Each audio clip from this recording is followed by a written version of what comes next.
بتفصل قطعه 9. المحابس دي كلها بتفصل قطعه 15 عن قطعه 9. تمام، عندنا الترتيب غريب شويه. قطعه 9 معانا فيها مين؟ قطعه 9 سي الباشمهندس عبد الله مفرح. عبد الله مفرح ده مهندس زراعي بالمناسبه يعني.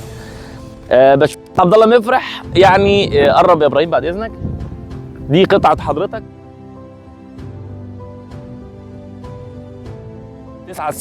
9 سي قطاع 2.5 فدان، يعني 150 نخله مجدول، حاجه محترمه جدا. النخل ده مزروع من حوالي شهر ما شاء الله، في تزويدات. النخل كله ان شاء الله سيمتريه واحده زي ما انت شايف. قرب يا ابراهيم. الحاجه محترمه جدا. طبعا احنا الفتره اللي جايه هنبدا نجور الارض عشان خاطر برامج التسميد والرعايه تشتغل بشكل قوي.